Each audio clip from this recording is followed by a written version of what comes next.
राष्ट्रवादियों के महाकुंभ के लिए हम एक धनराशि एकत्रित कर रहे हैं। इस कार्यक्रम को सफल बनाने के लिए यह धनराशि महत्वपूर्ण है। आपके सहयोग से 45% क्राउड फंड पूर्ण हो चुका है, लेकिन अभी बहुत रास्ता तय करना है। हर एक रुपया आपका धर्म की शक्ति और हमारी सभ्यता के भविष्य में निवेश है।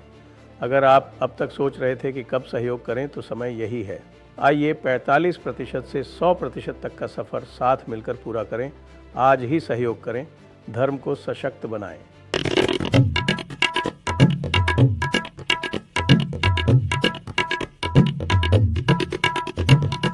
नमस्ते,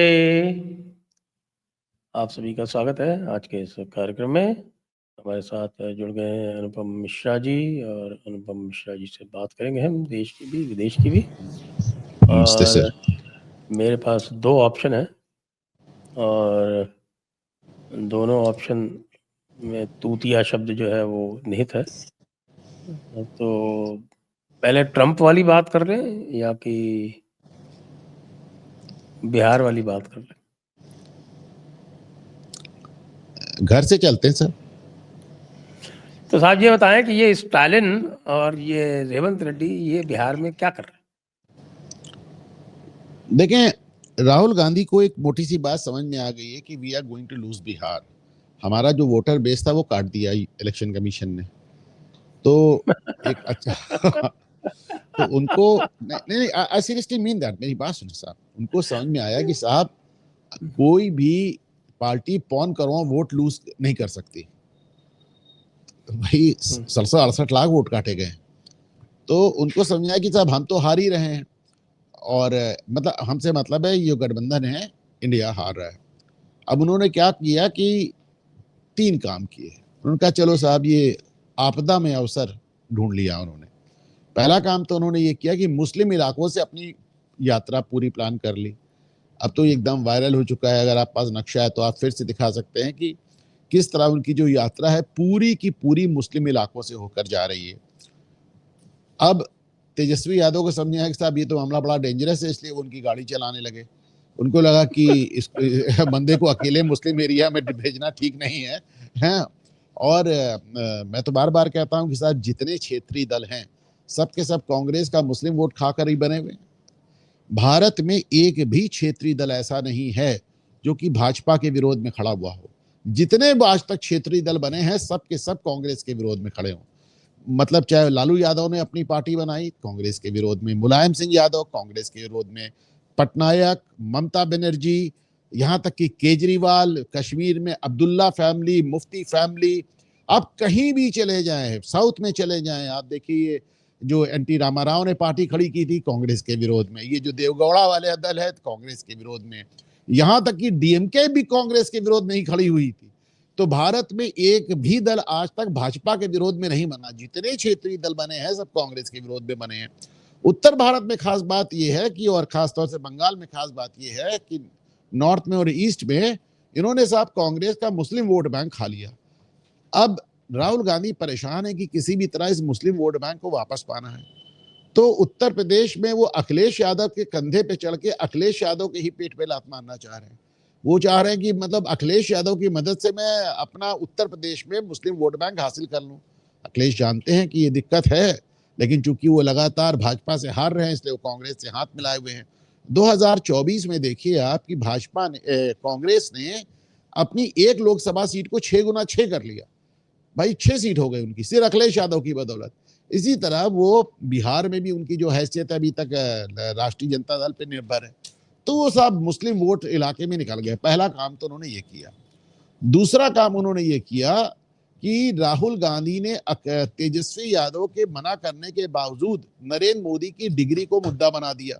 वो जानते थे कि बिहार में जब नरेंद्र मोदी की डिग्री की बात होगी तो तेजस्वी यादव के नवी फेल की बात होगी, तेज प्रताप की शिक्षा की बात होगी, राबड़ी देवी के निरक्षर होने की बात होगी।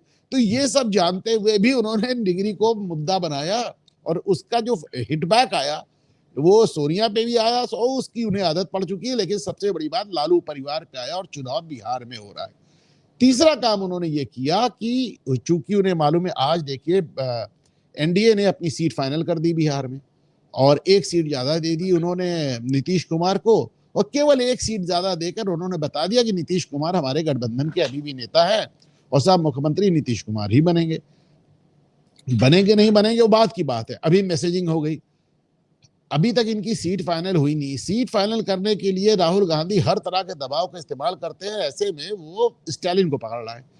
अब आप देखें, स्टालिन ने अपनी जिंदगी में नॉर्थ इंडिया में प्रचार नहीं किया आज तक।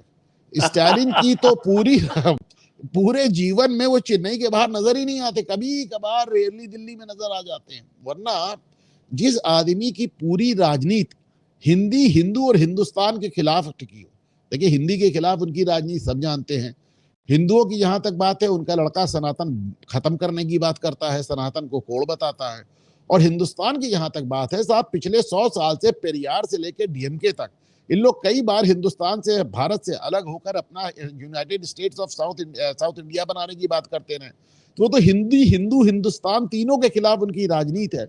और नॉर्थ इंडियंस के खिलाफ तो उनका विशेष आपको असर नजर आता है। भाई वो नॉर्थ इंडियंस को जाहिल, अनपढ़ और हिंदी पढ़ने वाले टॉयलेट क्लीनर बनाते हैं। वो तो बताते हैं कि जो हिंदी पढ़ते हैं वो तमिलनाडु में आके टॉयलेट साफ करते हैं हमारा।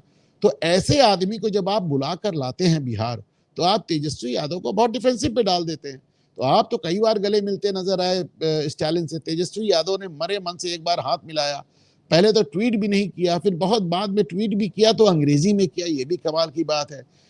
स्टालिन यहाँ पे आके तमिल में भाषण दे रहे हैं। अब मैं तेजस्वी यादव को चुनौती देता हूं कि एक बार चेन्नई जाके हिंदी में भाषण देके दिखा दें।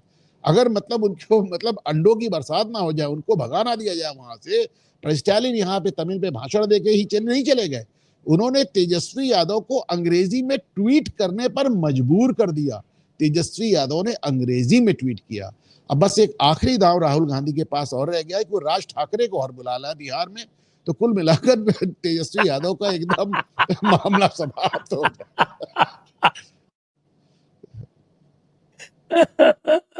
तो नटशल में ये पूरी राहुल गांधी की बिहार कथा है। अच्छा, तो साहब इसको मेरे ख्याल से लोगों ने काफी इसको ये है तूतियापंथी कहा, और एक तरफ जो है वो दूसरा एक ग्लोबल लीडर है, उसको एक प्रोफेसर कह रही है कि साहब की ये तूतिया है। नहीं, ये भी बड़ा दिलचस्प है कि साहब वार्ता हो रही है एक अमरीकी प्रोफेसर और एक पाकिस्तानी पत्रकार के बीच में, मोहित पीरजादा। वो भी भगा हुआ है पाकिस्तान से, अमेरिका में रह रहा है। और जॉर्जटाउन यूनिवर्सिटी की प्रोफेसर। और ये जो शब्द है प्रयोग, ये पहले मोहित पीरजादा नहीं किया, पहले प्रोफेसर साहिबा ने किया। ट्रंप को तूतिया कहा उन्होंने, और उसके बाद पीरजादा ने उसको रिपीट किया। तो कुल मिलाकर कैसे हम लोग मान सकते हैं कि हम विश्व गुरु हो गए हैं अगर हमारे तूतिया जैसे शब्द भारत, पाकिस्तान से लेके अमेरिका तक रेजोनेट कर रहे हैं, तो हम सही मायने में विश्व गुरु हो गए साहब।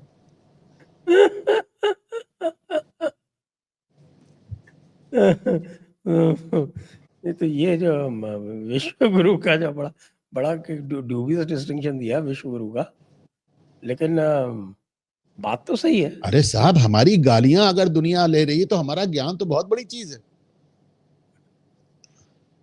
हमारी गालियां तो दोहराई जा रही। मैं तो आपसे पूछना चाहता हूँ कि जिस व्यक्ति के बारे में कहा गया है, उस व्यक्ति के का ये जो वर्णन है,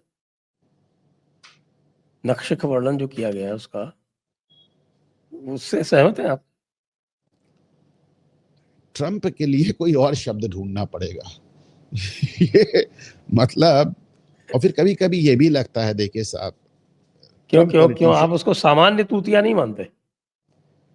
मैं कुछ मतलब इट्स अ वेरी अभी भी अनएक्सप्लोर्ड फिनोमिना है आदमी। आप इस तरह समझें कि एक तरफ आप उसे कुछ भी कह लें, लेकिन दूसरी तरफ ये भी आप नहीं भूल सकते वो पॉलिटिशियन है ही नहीं।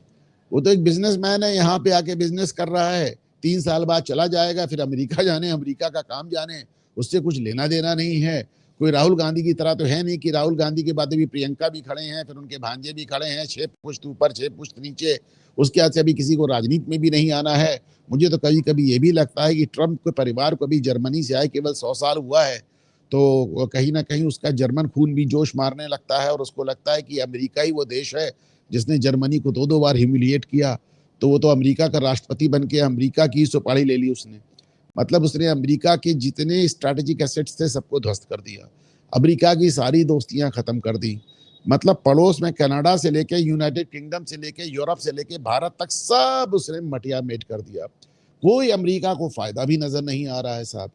फायदा जो कुछ हो रहा है उसी की कंपनी को हो रहा है। वो क्रिप्टो करेंसी में डील कर रहा है, दुनिया भर में ट्रंप टावर बना रहा है, रिजॉर्ट बना रहा है। साउथ अफ्रीका के राष्ट्रपति ने बैठ के उसके मुंह पर व्हाइट हाउस में कहा कि देखिए साहब, हमारे पास आपको रिश्वत देने के पैसे नहीं कि हम आपको हवाई जहाज दे दें, तो आपको तो हमारी बात लॉजिक पे और तर्क पे ही सुननी पड़ेगी। तो ट्रम्प क्या कर रहा है, कैसे कर रहा है, ये बड़ी विचित्र सी बात है। पूरी उसकी टीम में रूबियो को छोड़कर एक भी पॉलिटिशियन नहीं, सब नॉन पॉलिटिकल लोग हैं। टोटल नॉन पॉलिटिकल लोगों की उसने अपनी टीम बना रखी है।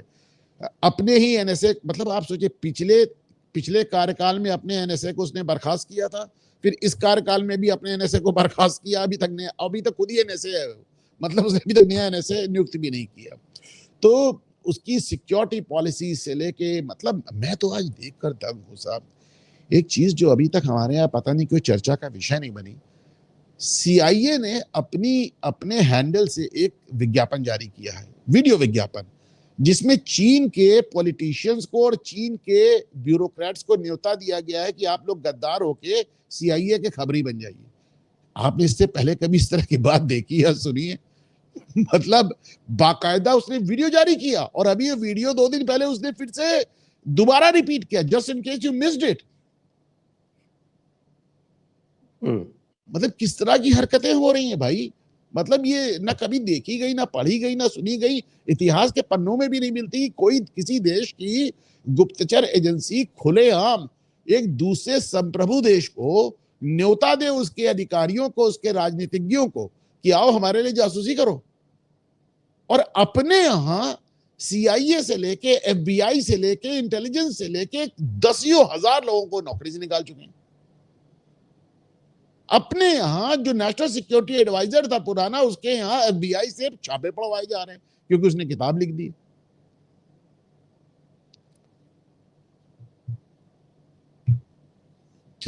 मतलब मैं क्या बोलूं, आप इसे तूतिया कहें या कुछ भी कहें, हमारे यहाँ साहब एक पुरानी कहानी होती थी, बंदर के हाथ में उस तरह, ये उसका क्लासिक एग्जाम्पल है। बंदर के हाथ में उस तरह, हाँ, ये तो बात आपकी मैं मान सकता हूँ, ये तो सही है साहब, बिल्कुल। तो अब चूंकि बिहार की सीट डिस्ट्रीब्यूशन अनाउंस हो गया है, तो अब मुझे लगता है कि बिहार के चुनाव पर बात करने का भी समय आ गया है। तो आप कुछ कहना चाहेंगे, preliminary observation on Bihar elections? एक ऑब्जर्वेशन तो मैं आपसे कर चुका हूं ना कि साहब 5 करोड़ वोट माइनस होकर अरे वो 5 करोड़ में तो मरे हुए लोग और ऐसे लोग। अरे तो उन्हीं मरे हुए लोगों के तो वोट पड़ते थे, आप कैसी बात कर रहे हैं? नहीं, वोट तो पड़ते थे, लेकिन अब आजकल क्या थोड़ा ईवीएम कर दिया है ना, तो मुश्किल हो गया। देखिए जमाना था साहब, हमने तो बैलेट पेपर वाले टाइम में चुनाव करवाए हैं। आहा, और एक बार तो हमारे यहाँ बैलेट पेपर पे चुनाव हुए, तो वो पंचायत चुनाव में नया ज्वाइन किया था, बिल्कुल प्रोबेशन में था, और उसी समय जो थे वो पंचायत चुनाव हुए वहाँ। अच्छा, पंचायत चुनाव में उस समय राजस्थान में सिस्टम ये था कि साहब के ये जितने भी लोकल चुनाव होते थे उनकी काउंटिंग वहीं होती थी, गांव में। वो गांव में वहीं पे काउंटिंग करके, जो पोलिंग पार्टी होती थी वहीं काउंटिंग करके वहीं रिजल्ट डिक्लेयर किए। आहा, कितने झगड़े, कितने डंडे, कितनी लाठियां, कितने पत्थर, क्या देखिए साहब, मैंने एक ट्वीट किया भागते है, मैंने भागते मैंने भागते मैं भागते वो हैरान पूरा हो गए। वो मैं एक ट्वीट किया है कि 1990 के दशक तक कांग्रेस ने back to back 7 general election जीते संपूर्ण बहुमत से। 7, बीच में एक जनता पार्टी वाला झटका था, इमरजेंसी वाला, वरना back to back 7 general election उन्होंने जीते पूर्ण बहुमत से। और 1992-93 में जब से शेषन ये वोटर आईडी कार्ड लेके आया, तब से आज तक कांग्रेस को बहुमत नहीं मिला। आप सोचकर देखें, मतलब आंकड़े कुछ कहते हैं, इतिहास कुछ कहता है कि वोटर आईडी कार्ड बनने के ठीक पहले तक कांग्रेस ने 7 जनरल इलेक्शन पूर्ण बहुमत से जीते, और वोटर आईडी कार्ड के अस्तित्व में आने के बाद कांग्रेस को एक बार भी सामान्य बहुमत भी नहीं मिला। अब इसे क्या कहा जाए? इसे ये कहा जाए कि साहब कि ये जो ईवीएम और आपके वोटर आई कार्ड ये देश के दुश्मन इनको तुरंत निरस्त किया जाना चाहिए, और ना केवल ये, वो उसी तरह से बैलेट पेपर से चुनाव कराए जाने चाहिए जैसे 1952 और 1957 में होते थे। आपको पता है ना कैसे होते? हमें पता है साहब, मैंने मतलब सुना है, मैंने पढ़ा है कि कहीं किसी का कुछ नाम वाम नहीं होता था, सबकी अपनी अपनी पेटियां होती थी, उसी में जाके मत डाल दिए जाते थे, और जब चाहिए एक पेटी खोल के उससे ऐसे मुट्ठी भर वोट निकाल के दूसरी पेटी में डाल दीजिए और सब ठीक हो जाता था। बिल्कुल। और उसमें बड़ा फेमस किस्सा है, अभी कुछ दिनों पहले, पहले केवल मैं बोला करता था, अभी कुछ दिनों पहले प्रदीप सिंह ने भी पकड़ लिया उसको, मौलाना अबुल कलाम आजाद का। जो पंत साहब वाला अबुल कलाम आजाद वर्सेस बिशन चंद सेठ। बिशन चंद सेठ चुनाव जीत गए थे और जुलूस उलूस निकाल रहे थे, तब तक गोविंद वल्लभ पंत को जवाहरलाल नेहरू का फोन गया कि अगर मौलाना हार गए तो आप कल मुख्यमंत्री नहीं रहेंगे। मेरे पास तो साहब कुछ एक थोड़ा हट के भी इंफॉर्मेशन है, हालांकि मैं इसे साबित नहीं कर सकता। कुछ लोग तो ये भी बताते हैं कि पंत साहब ने कहा कि साहब मौलाना साहब तो हार गए हैं, तो नेहरू ने पलट के कहा यार हार तो मैं भी गया था, एको वोट मुझे नहीं मिला था, पर मैं प्रधानमंत्री बन के बैठा हूं कि नहीं बैठा हूं, बकवास मत करो, जाके उसको जिताओ।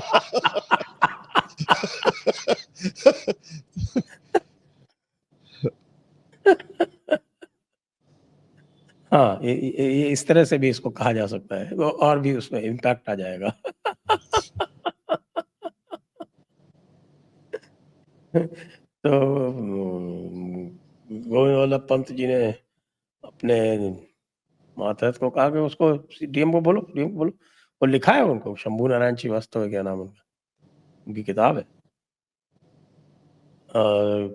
क्या कि साहब आप आईसीएस नहीं लोगे कल, इसलिए इसको अभी पलटो तुरंत।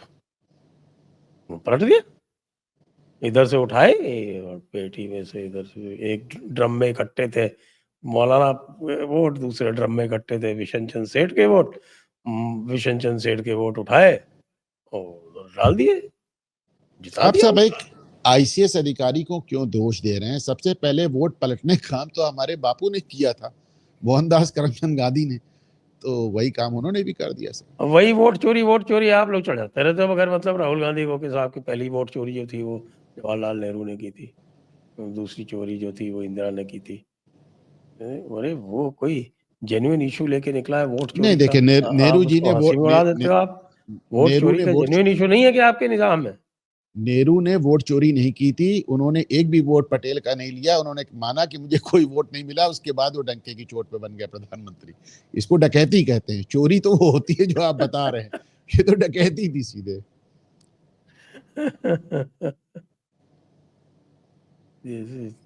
वो कह रहे साहब वोट चोरी हो गई, वोट चोरी हो गई। और अच्छा अच्छा, मजे की बात यह एक है एक कि बात उन्होंने और ये देखें डंके साहब की ने, चोट पे कहा, उन्होंने सुनिए ये डंके की चोट पे कहा उन्होंने कि ये जो वोट चोरी है ये गुजरात से शुरू हुई और 2014 में भी हुई। अब आप यही देखिए, तमाशा देखिए कि 2014 का चुनाव सोनिया गांधी ने कराया था। मैं ये नहीं कह रहा हूं कि कांग्रेस ने कराया था, सोनिया गांधी ने कराया था, क्योंकि उस जमाने में जो इलेक्शन कमिश्नर्स अपॉइंट होते थे, इंडिया टुडे की आज तक की हेडलाइन है, सोनिया गांधी अपॉइंट्स नवीन चावला एज इलेक्शन कमिश्नर। सबको मालूम था। आज भी देखें कि पिछले 3 चुनाव जो कांग्रेस हारी है और इसके पहले जो कांग्रेस हारी और जो इमरजेंसी में कांग्रेस हारी है और जो 89 में राजीव गांधी आ रहे हैं, सारी हारे देख ली जाए कांग्रेस की, तो जो सबसे इनकी बदतर हार है वो चुनाव खुद सोनिया गांधी ने कराया था 2014 में। कमाल की बात है। संपत जी थे उसमें, वीएस संपत सीईसी। और ये इनका वर्स्ट चुनाव था, इससे कम वोट इनकी, इससे कम सीटें इनकी कभी नहीं आई 2014 से, और आप ही ने चुनाव कराया था और आप इसको वोट चोरी कह रहे हैं।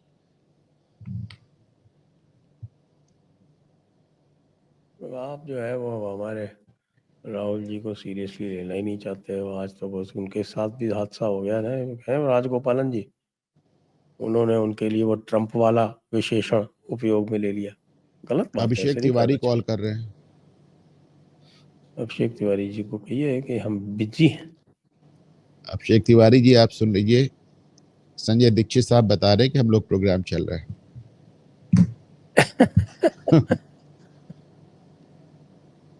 हाँ, तो मैं क्या कह रहा था, राजगोपालाचारी जी ने, राजगोपालन, वो राजगोपालन है ना एक, आर राजगोपालन, जी। तो उन्होंने आज किसी यूट्यूब चैनल पर राहुल गांधी के लिए ट्रम्प वाला विशेषण यूज कर लिया, जो क्रिस्टीन फेयर ने ट्रम्प के लिए यूज किया। किसी टीवी चैनल पे? नहीं, यूट्यूब चैनल। बता दूंगा आपको, क्लिप भेज दूंगा बाद में। मतलब आप बिल्कुल ये वोट चोरी से सहमत नहीं है, आप राहुल गांधी के साथ अन्याय कर रहे हैं। देखिए, राहुल गांधी किसी से भाई, राहुल गांधी से कौन सहमत है? राहुल गांधी ने कहीं ना कहीं जिस तरह की बातें वो कर रहे हैं, लगता है कि वो खुद ही लोगों को कन्विंस नहीं कर पाए। वो कहते हैं छोटे छोटे बच्चे, मासूम बच्चे, 1000 बच्चे आके मेरे कान में कह गए कि वोट चोरी हो रही। तो अब उनको तो छोटे छोटे मासूम बच्चों से ये पता चल रहा है कि वोट चोरी हो रही है। अब आप इसको सोचकर खुद ही देख लेना। और सारी दिक्कत राहुल गांधी को सिर्फ बिहार से नहीं है, उनको मालूम है उनका जो सबसे बड़ा गढ़ है, जो सबसे बड़ा किला जिसको वो फतेह करना चाहते हैं हर हाल में, बिहार में उन्हें क्या मिलेगा भाई? बिहार में तो उनको डिप्टी सीएम भी नहीं मिलेगा अगर तेजस्वी जीत गया तो। उनको जो सबसे बड़ा किला है, जो उन्हें मालूम बंगाल में भी कुछ नहीं मिलेगा, उन्हें असम चाहिए। उन्हें मालूम है कि ये जो एसआईआर हो रहा है, ये अगर असम तक पहुंचा, और असम उन्हें हर हालत में चाहिए। वहां पे उन्होंने गौरव गोगोई को आगे किया है। गौरव गोगोई जिनकी पत्नी पाकिस्तानी आईएसआई एजेंसी के लिए, एक एनजीओ के लिए काम करती है। गौरव गोगोई जो छुप कर जाकर 1 महीने पाकिस्तान में रहते हैं। गौरव गोगोई जिनके बच्चों ने अपनी नागरिकता त्याग दी। गौरव गोगोई जो असम के बच्चों को लेकर पाकिस्तानी दूतावास जाते हैं। तो भाई, Assam is the main entry point. Assam से ही कांग्रेस का वोटर घुसता है और पूरे देश में फैलता है। तो असम में उनको अपनी सरकार चाहिए, और प्लस हेमंत बिश्वा शर्मा से उनको बदला भी चाहिए। तो उनकी जो सारी जो वोट चोरी कैंपेन है वो डायरेक्टेड एट असम है। उन्हें मालूम बिहार में उनको कुछ मिलना नहीं, बंगाल में उनको कुछ मिलना नहीं, वो असम को लेकर परेशान है, कम से कम मेरी समझ में। सर, असम में क्या मिलेगा उनको? ऐसे जस्ट बाय द वे मैं पूछना चाहता हूँ। वो पूरी उम्मीद लगा के बैठे हैं कि उन्हें गौरव गोगोई ने समझा दिया है कि मैं असम का मुख्यमंत्री बन जाऊंगा, वेणुगोपाल ने समझा दिया कि मैं केरल का मुख्यमंत्री बन जाऊंगा। तो इसको क्या किया जाए? ये तो बहुत ही जाती हो गई साहब, कि असम का जो लोकसभा चुनाव हुआ था, अधिक समय नहीं हुआ, 1 वर्ष ही हुआ है। उस लोकसभा चुनाव में इनकी जो स्थिति थी वो ये थी कि साहब, आईएनसी को 37.5% वोट मिले थे साहब। और ये तब है जब 35% अकेले उनके वोटर की संख्या है। तो मतलब दूसरों के वोट उनको केवल 2.5% मिले थे। और जिस तरह से मामला चल रहा है, मुझे लगता है कि इस बार वो 2.5% भी नहीं मिलेंगे। आपको क्या लगता है? मुझे देखिए, बात लगने की नहीं है। मैं आपके असेसमेंट को मान लेता हूँ, और मैं समझता हूँ ये बहुत अच्छा होगा, क्योंकि असम एक बहुत गंभीर राज्य है। अगर असम में कांग्रेस की सरकार बनती है तो असम बन जाएगा कश्मीर, बहुत दिक्कत हो जाएगी। और देखिए, हेमंत बिश्वा शर्मा इस बात को बार बार पॉइंट आउट करते रहे हैं कि असम में किस किस कदर एक डेमोग्राफी चेंज हो रहा है। डेमोग्राफी चेंज से याद आया कि आज उत्तर प्रदेश में योगी आदित्यनाथ को भी एक रिपोर्ट सौंपी गई है, जिसमें उन्हें बताया गया है, दिखाया गया है कि किस तरह संभल जिले में डेमोग्राफी चेंज हुई, और 45-50% नहीं, वो से जो घट के रिपोर्ट हिंदू है को वो 15। संभल नगर पालिका की है सर। हाँ हाँ, संबल नगर पालिका में 45-50% से गिर के केवल हिंदुओं की जनसंख्या 15% बची। और ये भी दिखाया गया कि किस तरह हर दंगे के साथ वहां पे हिंदुओं का पलायन हुआ। दंगे करवाए ही इसलिए जाते थे। दंगे करवाए इसीलिए जाते थे। और मैं कई बार से कह चुका हूँ, शायद आपके चैनल पे भी कह चुका हूँ, कि 2027 का चुनाव, उसमें संभल की बहुत बड़ी भूमिका होगी। हाँ, ये आप कह चुके हैं, कई बार कह चुके हैं, ये आपकी बात से मैं पूरी तरह से सहमत हूँ। आपने ये बिल्कुल कहा था। लेकिन अभी थोड़ा हम इस पे आए उससे पहले वो जो असम की जो बात है ना, वो थोड़ा-सा एक मैं आपको बता दूँ कि जब ये डीलिमिटेशन इन्होंने करवाया था, तो डीलिमिटेशन हिमंत बिश्व शर्मा का उसमें बड़ा हाथ था उस डीलिमिटेशन में। और उस डीलिमिटेशन के बाद उन्होंने ये कहा था कि जो हमारी सीटें जो जहाँ हम जीत सकते थे, उनकी संख्या बढ़ के 101 हो गई है, उन्होंने कहा था। यानी 126 में कह रहे हैं कि 101 हो गई है, कि पहले कम थी, 83 थी। लेकिन डीलिमिटेशन के बाद अब वो 101 है ऐसी विधानसभा सीट से जहां वो जीत सकते। वो से तात्पर्य आपका? वो से मतलब हिमंत बिश्व शर्मा यानी बीजेपी। बहुत बढ़िया, it's a very good news, very good news. मैं इसको खुल के कहता हूँ, it is a very good news, क्योंकि असम एक बहुत ही सेंसिटिव स्टेट है। और तो पहले कोई 40 सीटें ऐसी थी जिसमें बीजेपी का 0 चांस था, लेकिन उनकी संख्या, वो उनका कहना है हिमंत बिश्व शर्मा का, कि वो 25 रह गई। हिमंत बिश्व शर्मा के बारे में असम में ये प्रसिद्ध है कि वो ना केवल सीट बताते हैं जहां से उनकी पार्टी जीतेगी, वो उस सीट पे जो अंतर है जीत का वो भी बताते हैं। और लोगों का कहना है कि 99% वो सच निकलता है। और सोचिए, ऐसे मुख्यमंत्री को राहुल गांधी ने अपने कुत्ते का बिस्कुट खिलाकर भगा दिया। सोचिए, मतलब just look at this man, मतलब मतलब इसका कैलिबर सोचिए कि इन्होंने ऐसे मुख्यमंत्री को खो दिया।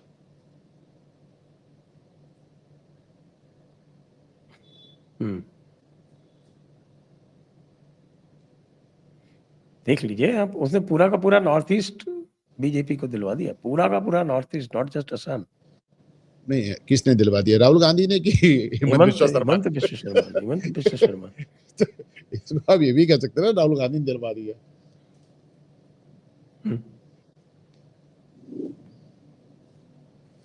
तो ये तो है, लेकिन लोग कह रहे हैं कि साहब कि वो बिस्किट तो आज भी वैसे ही खिलाया जाता है।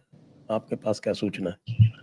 नहीं, बिल्कुल मेरे पास यही सूचना है। अभी मैं एआईसीसी मेंबर्स से मिला था और वो कह रहे थे कि साहब हम लोग 8 आदमी थे, राहुल गांधी से मिलने गए। बहुत देर हम लोग धूप में बैठे रहे, उसके बाद हम लोग को उनके गैराज में बैठा दिया गया, फिर हम लोग वहाँ बैठे रहे, फिर राहुल गांधी ने आके हम लोगों से गैराज में खड़े खड़े 2 मिनट मुलाकात की, 2.5 घंटे वेट करने के बाद उसके बाद चले गए अपने कुत्ते के साथ, और हम लोग वहीं खड़े रह गए। तो ये उनका अंदाज है लोगों से पेश आने का, ये उनका अंदाज है लोगों को डील करने का। उनका राजसी मिजाज खत्म नहीं हो रहा, और खत्म भी कैसे हो। कल मैंने एक वीडियो शेयर किया है और आपने उसको रिट्वीट भी किया है, मैंने देखा है कि मतलब 100 चुनाव हारने के बाद वो आदमी 100 गाड़ियों का काफिला लेकर चल रहा है, उसे क्या फर्क पड़ता है? उसे भाई एआईसीसी को फर्क पड़ता होगा, एमएलए एमपीज को फर्क पड़ता होगा। राहुल गांधी अभी भी अपने आप को बादशाह समझते हैं। बात करने का उनका अंदाज देख लीजिए। मोदी, अमित शाह ऐसा था, वैसा कर रहा था, किस तरह से बात करते हैं। कोई उसमें किसी प्रकार का कोई भी कल्ट सी नहीं है प्रधानमंत्री के लिए, गृह मंत्री के लिए। जबकि हकीकत ये है संजय सर कि मैंने आज तक प्रधानमंत्री या गृह मंत्री या रक्षा मंत्री या किसी या अपने यूपी के मुख्यमंत्री या किसी को भी राहुल गांधी को राहुल जी के अलावा कुछ और कहते नहीं सुना। देखिए, राहुल जो है वो उस जनरेशन से बिलोंग करते हैं और उस संस्कृति से बिलोंग करते हैं जिसमें बड़ों को उनके फर्स्ट नेम से बुलाया जाता है, कमल। किस जनरेशन से बिलोंग करते हैं भाई? योगी आदित्यनाथ से उम्र में बड़े हैं और अमित शाह से थोड़ा छोटे हैं। किस जनरेशन को बिलोंग करते हैं? कहाँ के युवा नेता हैं भाई? कुछ दिन में सीनियर सिटीजन हो जाएंगे आधे, कुछ दिन में राहुल गांधी आधिकारिक रूप से सीनियर सिटीजन होने वाले हैं। किस जनरेशन को बिलोंग करते हैं? सेंट स्टीफेंस की जनरेशन को बिलोंग करते हैं सर। सेंट स्टेफेंस की नई जनरेशन को बिलोंग करते हैं। उसमें सेंट स्टीफेन जहां पे उनको शूटिंग के नाम पे दाखला मिला था, हाँ जी, हाँ जी, हाँ जी, बंदूक एक्सपर्ट चलाने शूटर। के नाम पे। हाँ, ही shoots of the हिप्स, expert shooter है। बिल्कुल आप सही कह रहे हैं। तो चलिए अब हम चलते हैं थोड़ा सा आपकी मैं जो साहब संभल कहता का। हूं कि कांग्रेस पार्टी एक अंग्रेज से शुरू हुई, एक इटालियन पे खत्म हो गई। एक आध बार हिंदुस्तानियों को भी तो मौका दिया जाना चाहिए था। दिया था ना पीवी नरसिम्हा राव को। और he did such a fabulous job, गजब का काम किया उन्होंने, बहुत तो अच्छा उनके काम पास किया उन्होंने। गजब, और उनके पास ना सिर्फ उन्होंने इकोनॉमी बदली, बल्कि बाबरी मस्जिद के डिमोलिशन के पूरे टाइम वो कमरा बंद करके पूजा करते रहे। उनके जैसा काम तो कम लोगों ने किया। तो राव साहब को मौका मिला तो he did a fabulous job. साहब उनके पास क्या था कि उनके पास एक एक्स्ट्रॉर्डिनरी फाइनेंस मिनिस्टर था, इसलिए वो कर पाए, बाकी तो कैसे और कर वो पाते। एक्स्ट्राऑर्डिनरी फाइनेंस मिनिस्टर 70 के दशक से कांग्रेस का बाजा बजा रहा था। उस एक्स्ट्राऑर्डिनरी फाइनेंस मिनिस्टर ने 1975 से लेकर 1990 तक हर पद पर रहा। और 40 साल में आप देखें कांग्रेस मतलब देश दिवालिया हो गया, सोना गिरवी रखना पड़ा। वो एक्स्ट्राऑर्डिनरी फाइनेंस मिनिस्टर इस देश में जब हम दिवालिया हुए उसके पहले तक वित्त मंत्रालय का ऐसा कोई पद नहीं था जिसपे वो ना हो। Financial adviser, finance secretary, RBI governor, ऐसा कोई पद नहीं था जिसपे वो ना रहे हो। और हर बार उसी पद पे रहे। और उसके बाद उन्होंने देश का बाजा बजवा दिया, देश को दिवालिया करवा दिया, हमको अपना सोना गिरवी करना पड़ा। और देखिए नरसिम्हा राव के पास भी वो वैसे ही बजट बना के लाए थे, ये कांग्रेस जैसा। उसके बाद राव ने उनको बहुत फटकारा, उन्होंने कहा मैं तुमको इसलिए नहीं बुलाया। देखिए basically Manmohan Singh was a bureaucrat. वो एक ब्यूरोक्रेट रहने के नाते आप इस बात को अच्छी तरह जानते हैं कि ब्यूरोक्रेट को जो पॉलिटिकल लीडरशिप कहती है वो करके दे देता है। तो भाई जब तक कांग्रेस लीडरशिप उनसे एक समाजवादी बजट बनवा रही थी वो बना रहे थे। जब उनको राव साहब ने कहा कि हमको एक कैपिटलिस्ट बजट चाहे तो बना दिया उन्होंने।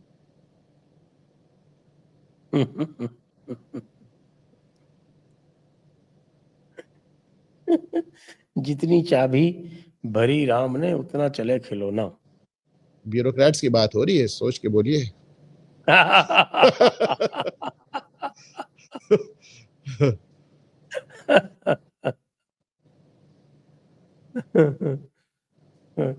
Very interesting. Now back to Sambhal sir ji, अब आप फरमाएं संभल के बारे में।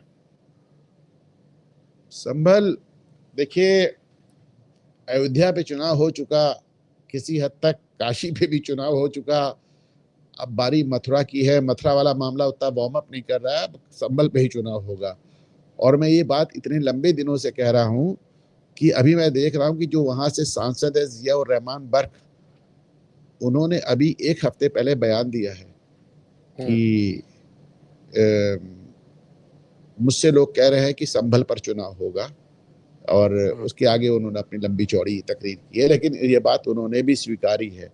तो साहब वहाँ पे 68 तीर्थ को और कितने 18-19 कुएं सब ढूंढे जा रहे हैं, डेवलप किए जा रहे हैं, बनाए जा रहे हैं।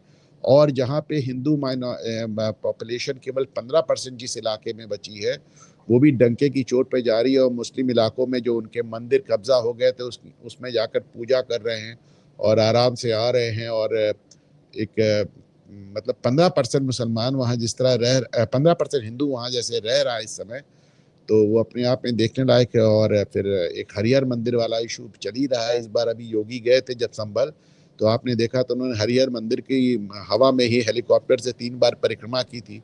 हालांकि कुछ लोग ये भी कह रहे थे कि देख रहे थे कितने बुलडोजर लगेंगे। तो एक तो मतलब संभल will be a very important factor in the coming elections in 2027. लेकिन संभल में क्या अंतर पड़ेगा, संभल तो जीत नहीं सकते।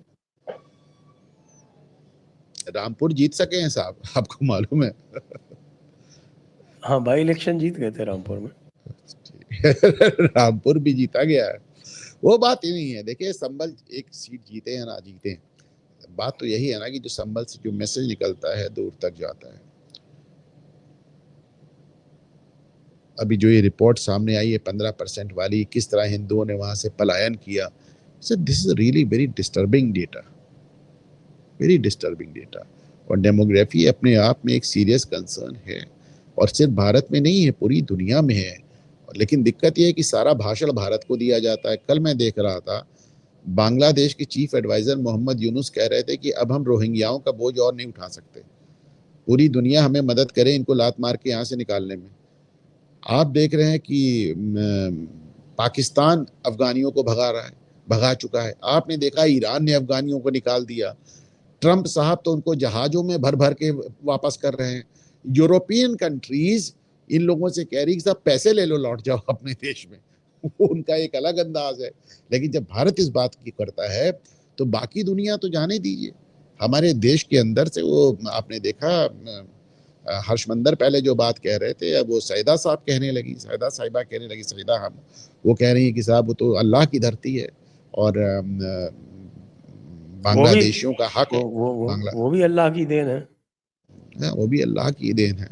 तो बांग्लादेशियों को हक है यहाँ रहने का और वोट डालने का। और बताइए, कमाल की बात है साहब, इनको हमने पद्मश्री दिया, इनके अब्बा को हमने पद्म भूषण दिया।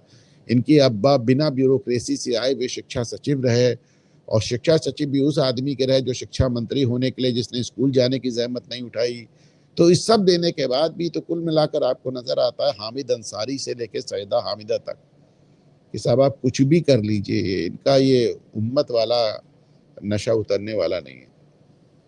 आपको पता है कि एजुकेशन के साथ साथ हमारे मौलाना अबुल कलाम आज़ाद, जो मौलाना होते हुए भी एजुकेशन मिनिस्टर रह सकते थे, वो केवल एजुकेशन मिनिस्टर नहीं थे, वो मिनिस्टर ऑफ कल्चर भी थे।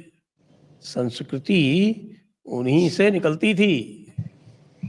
वो संस्कृति की गंगोत्री का आविर्भाव, उद्गम मौलाना अबुल कलाम आज़ाद थे। तभी तो एक देखिए बार साहब, में हमारे यहाँ जो सारी संस्कृति मुगलों द्वारा बताई जाती है। मुगल इसीलिए नहीं तो, होते तो अगर मुगल नहीं होते, अगर ऐसा ना होता तो देखिए वो आर्ग्यूमेंट ये है कि भाई पाकिस्तान युद्ध क्यों जीता। पाकिस्तान युद्ध इसलिए जीता क्योंकि उसके चीफ ऑफ आर्मी स्टाफ को फील्ड मार्शल बना दिया गया। इसीलिए मुगलों की संस्कृति क्यों थी, क्योंकि मौलाना को यहाँ का संस्कृति मंत्री बना दिया गया, QED। अब क्या किया जाए साहब, ये मतलब इस्लामिक साइलोजिज्म है, तो समझिए।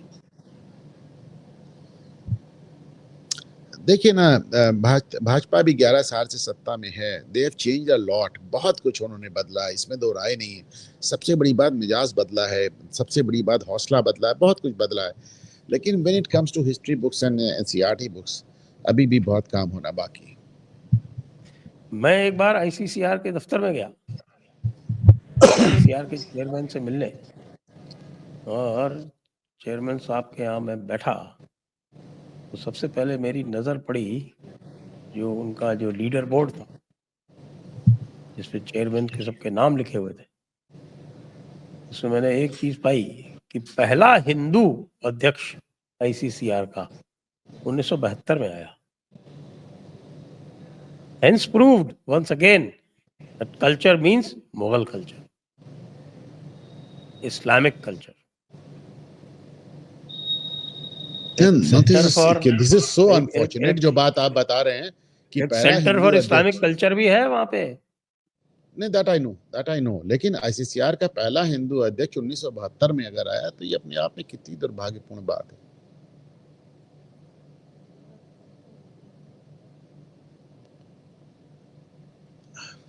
What to say? I am only presenting a fact to you, sir.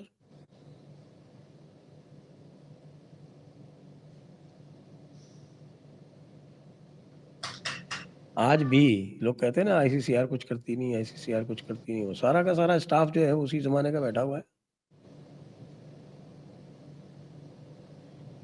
मियाँ भाई लोगों की बहुतायत है, वो संस्कृति को मुगल संस्कृति के अलावा कुछ मानते ही नहीं।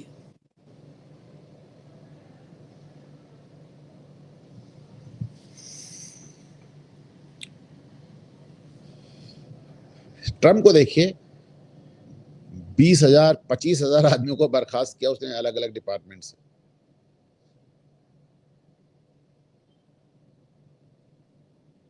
लेकिन बस यही दिक्कत है कि यहाँ तो आप एक आदमी को हटा सकते वहाँ आर्टिकल 311 थोड़े ही है।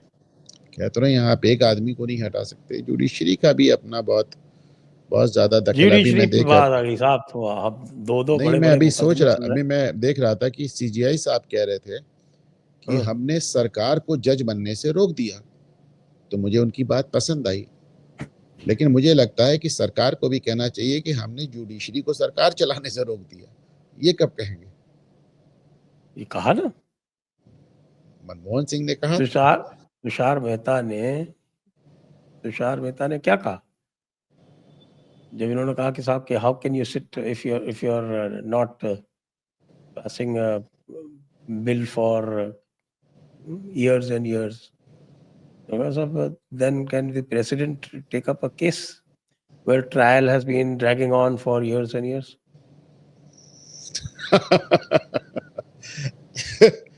This was said. चलिए, एसजी का कहना अलग बात है। इट इज टाइम कि पॉलिटिकल लीडरशिप से भी मैसेज He is आए। representing the government और रेफरेंस आपके ये कॉन्स्टिट्यूशन बेंच में कहा जा रहा है, ये ऐसे नहीं कहा जा रहा। Whatever SG और AG says is the word of the government. आपको लगता है कि हमारे सीजीआई साहब अपने कार्यकाल में इन 14 सवालों का जवाब दे के जाएंगे कि देखे जाएंगे ये देखे जाएंगे? 100%। नोटिफिकेशन हो गया ना बॉम्बे हाई कोर्ट के जजेस का एक दिन के अंदर। अच्छा, उसमें भी सुना उनके भांजे का हो गया। वही तो कह रहा हूँ, और क्या होता है।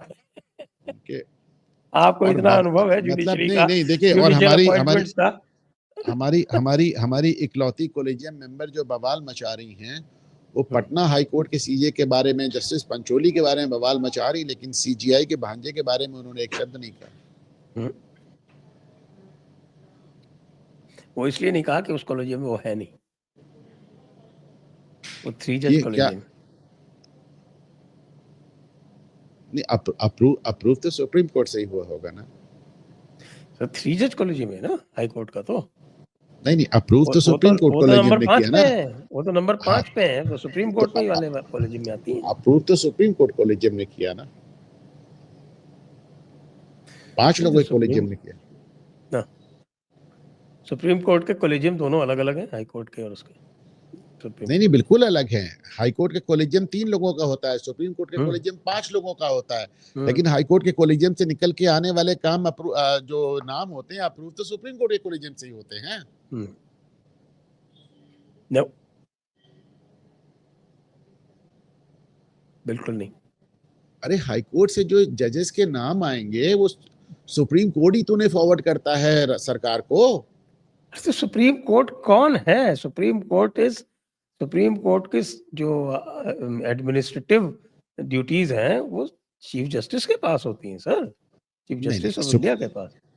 सुप्रीम कोर्ट के वो कॉलेजियम की मीटिंग कन्वीन करता है, कॉलेजियम की मीटिंग 3 जजेस की कन्वीन की, उसका वर्डिक्ट लिया, उसको फॉरवर्ड चीफ जस्टिस खुद करता है। उसमें 5 जजेस का कोई लेना देना ही नहीं है।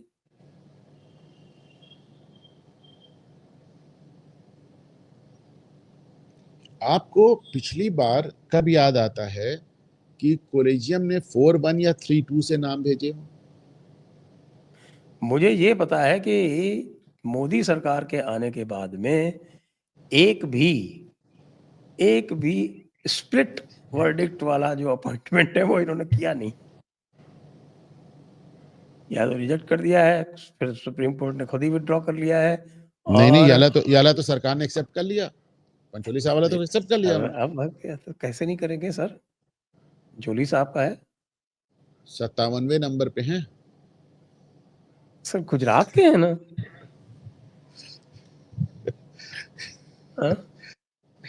ये कितने नंबर पे थे पार्टी वाला? और शायद 26 से 27वें नंबर पे थे। इनके विरुद्ध तो इम्पीचमेंट की कार्रवाई तक प्रपोज हो गई थी। पिछले 1 महीने में सीजीआई ने पार्टीवाला के 3 मुकदमे अपने हाथ में लिए हैं, 1 महीने में। मुझे पार्टी वाला से बहुत डर लग रहा है सर। हाँ, और उनको अभी 2.25 साल सीजीआई रहना है। सीजेआई रहना है उन्हें 2.25 साल, वो तो हो सकता है पूरा का पूरा संविधान बदल दे, गवर्नर की जो इंस्टीट्यूशन है उसको खत्म कर दे, और ये भी कहें कि साहब की चीफ जस्टिस ऑफ इंडिया ही आगे से प्रधानमंत्री का कार्य देखेगा। लेकिन ये इस तरह के जजमेंट पारदीवाला साहब हाई कोर्ट में दे रहे थे, गुजरात हाई कोर्ट में दे रहे थे, उन्हें आप सुप्रीम कोर्ट लाए और ये जानते हुए लाए कि सीजीआई बनेंगे तो कुछ सोच के लाए होंगे। अब जैसे जस्टिस पंचोली लाए हैं, आपको मालूम है कि 2031 में वो 1.5 साल के लिए सीजीआई बनेंगे। बनेंगे, गुजरात से लाए गए ना। नहीं, आप एक बात बड़ी माने या ना इंटरेस्टिंग कही, माने, आप एक कुछ बात भी हमारी कहते रहे महिला कि जज साहब ने के बड़ी इंटरेस्टिंग कही कि कोलेजियम की जो रही सही विश्वसनीयता है वो भी समाप्त हो जाएगी। तो यानी कि supreme court has finally taken cognizance of the fact that collegium is really under scanner. उन्होंने कहा रही सही विश्वसनीयता भी समाप्त हो जाएगी। सर एक बात आप ध्यान रखें कि कम से कम जस्टिस गवई ने मेरे ख्याल से 2 बार रिकमेंडेशन कर दिए, और संजीव खन्ना ने भी की है। तो संजीव खन्ना और जस्टिस गवई, इनके ज़माने में अनलाइक जस्टिस चंद्रचूड़, जितने भी रिकमेंडेशन हुए हैं वो चीफ जस्टिस के ही हुए।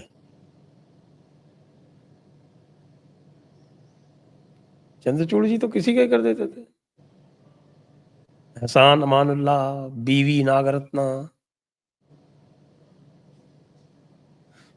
स्वयं नहीं श्री मैडम, पार्डीवाला।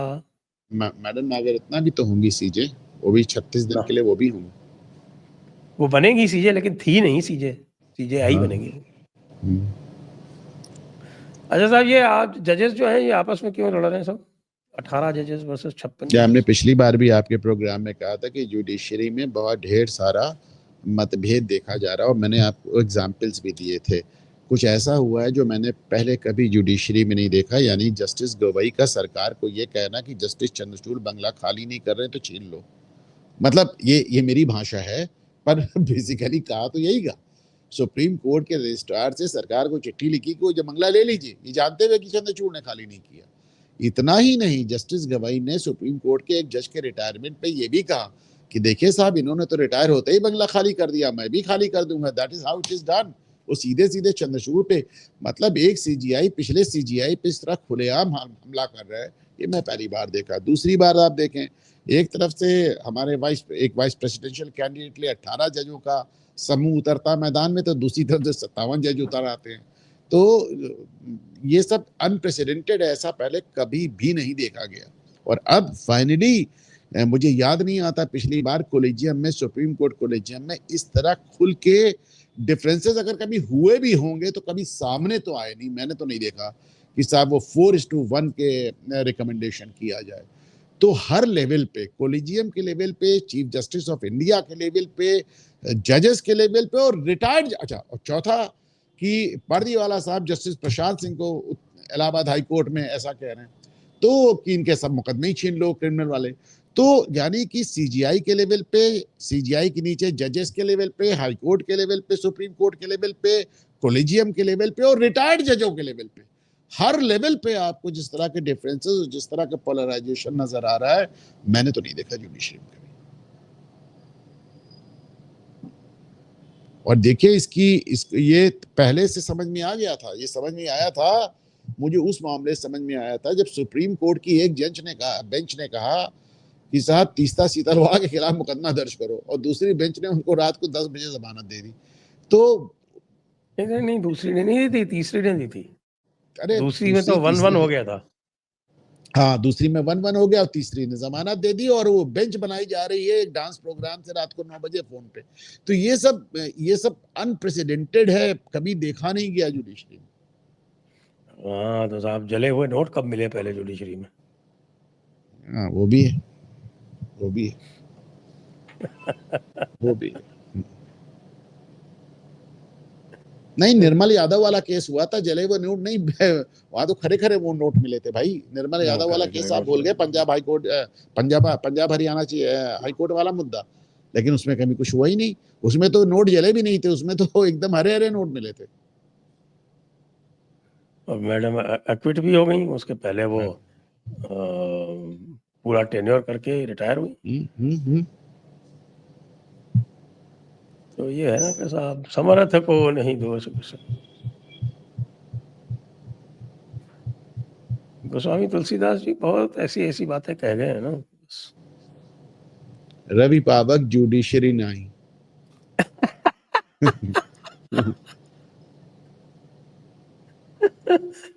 अब मैंने यहाँ सुरसर की जगह जुडिशरी को रख दिया। आइए चर्चा को अब यहीं पर विराम देते हैं।